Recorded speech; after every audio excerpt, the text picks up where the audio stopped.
दोस्तों, आपको याद होगा जब अमेरिका ने नाकेबंदी की थी स्ट्रेट ऑफ हॉर्मूज के बाहर, अंदर तो नहीं आ भी नहीं सकते वो, खैर स्ट्रेट ऑफ हॉर्मूज के बाहर, तब चीन ने उसे आंखें दिखाई थी और उसके युद्धपोत के बीच से होकर गुजर गया था उनका एक कॉमर्शियल शिप। यानी अमेरिका की नाकेबंदी को चीन ने पूरी तरह से चिढ़ाकर रख दिया था।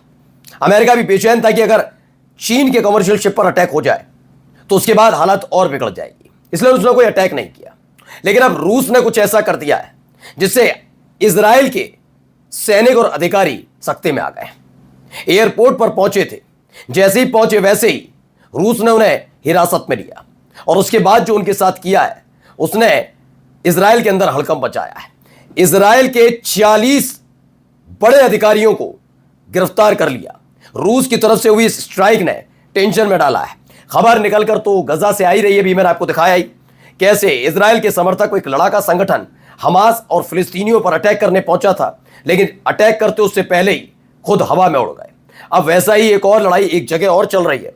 खान यूनुस इलाका ही है जहां पर हमास और ये इजराइल का मिलिशिया संगठन जो है वो आमने सामने है। वहां गोलीबारी हुई और तो और अमेरिका ने हिजबुल्लाह के साथ साथ हमास से भी कहा हथियार छोड़ो। उन्होंने कहा काय बात के हथियार, किस बात के लिए हथियार छोड़ दें?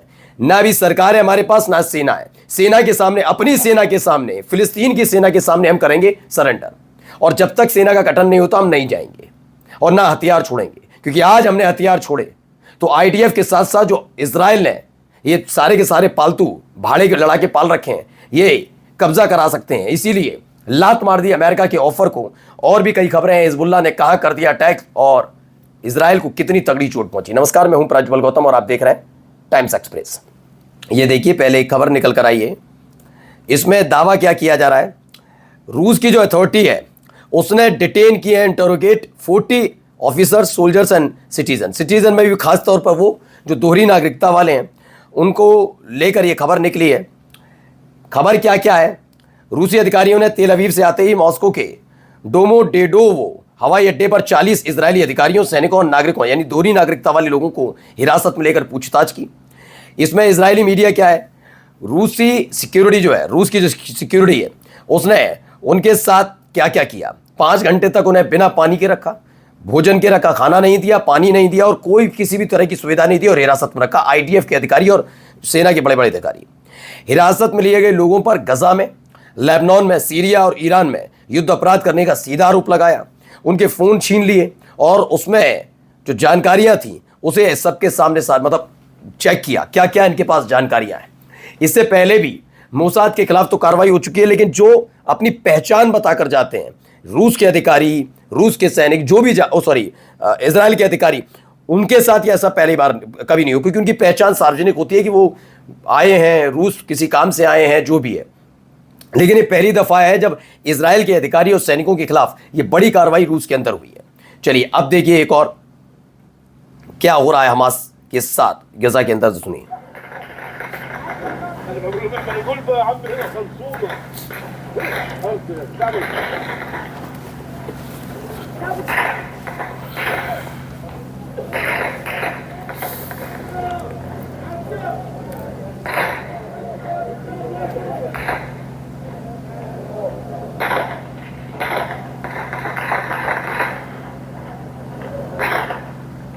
देखिए लगातार फायरिंग की ये वीडियो। इसमें हिब्रू अर्जेंट न्यूज़ के मुताबिक क्लैशेस हुए किस किस के बीच में, हमास और इजराइल का जो लड़ाका संगठन। इजराइल का लड़ाका संगठन इसलिए कह रहा हूं क्योंकि मैंने अभी आपको उससे पहले भी दिखाया जो उनकी पूरी यूनिट उड़ा दी। ये वही लोग हैं जिन्हें ठेका दिया गया है कि हमास को खत्म करो, आईडीएफ तो कर नहीं पाया, आप हथियार लो, अपने ही लोगों से लड़ो। ये जो लड़ रहे हैं ना ये भी फिलिस्तीनी है, ये और क्लियर कर दूं आपको। उनकी हिम्मत नहीं थी कि हमास से लड़ पाए, लेकिन सोचिए क्या कर रहे हैं। इजराइल से पैसा लिया, इजराइल से हथियार लिया और हमास पर और फिलिस्तीनियों पर अटैक कर रहे हैं जिससे गजा पर कब्जा किया जा सके और उसे तोहफे में इजराइल को दिया जा सके। लेकिन कहां तक कामयाब होंगे आने वाला वक्त बताएगा। आप जानते हैं क्या स्थिति है फिलहाल। शुरुआत में जब 7 अक्टूबर को अटैक किया था हमास ने, वो हमास जाते जाते इस वक्त तक वैसा हमास नहीं रहा। उस समय तो था कि जो हैंडपंप होते हैं, हैंडपंप के पाइप होता है उसका इस्तेमाल किया जा रहा था मिसाइल के लिए।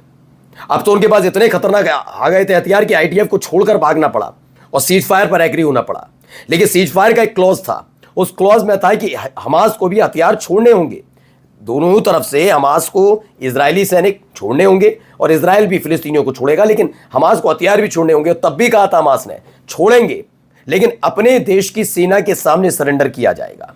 अब कह रहा है Hamas has rejected a US backed proposal to disarm, describing it as a trap that could destabilise Gaza and potentially lead to internal war.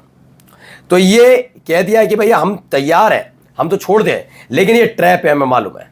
इधर हम हथियार छोड़ेंगे, उधर जो तुमने लड़ाका संगठन खड़ा कर दिया और आईडीएफ की मौजूदगी है, दोनों फिर वैसे हमला करोगे, और जब हम पे हथियार ही नहीं बचेंगे तो हम करेंगे क्या? कैसे रक्षा कर पाएंगे गजा की? इसीलिए उन्होंने कहा ये नहीं छोड़ने जा रहे अभी, हम नहीं छोड़ सकते किसी भी कीमत पर, क्योंकि फिर से वही हालात बनाए जाएंगे जो 7 अक्टूबर के बाद बने।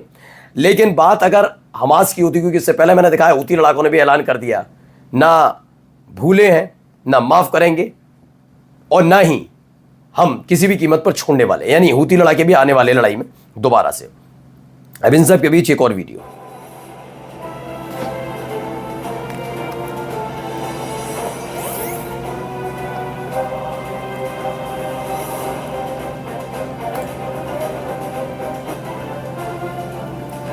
ये देखिए उड़ा दिया।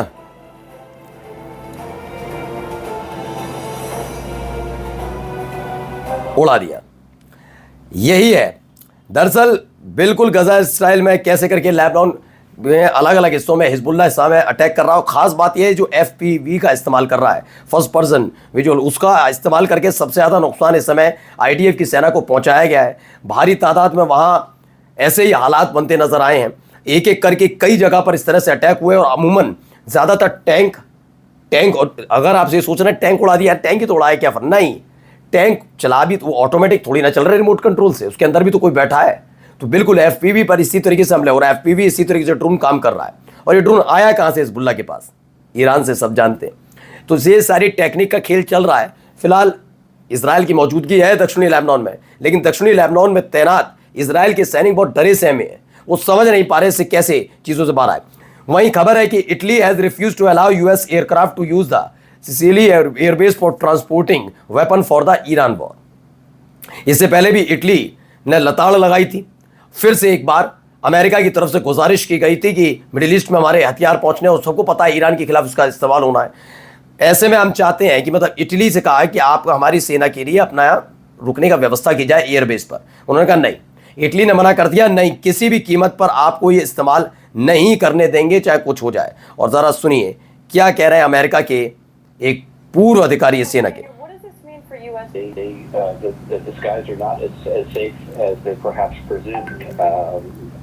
My guess is that this was daytime. My guess is that that the Iranians used what's called infrared. So they used detection that's passive, that used heat differences.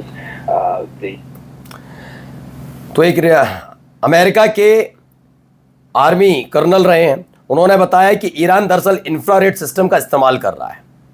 अमूमन होता है रडार का सिस्टम का इस्तेमाल, वो कह रहा नहीं, उसने इंफ्रारेड का इस्तेमाल किया है। और यही एक वजह है कि जो F सीरीज के प्लेन है, जेट है अमेरिका के, वो इंफ्रारेड के साथ तालमेल वाले नहीं है।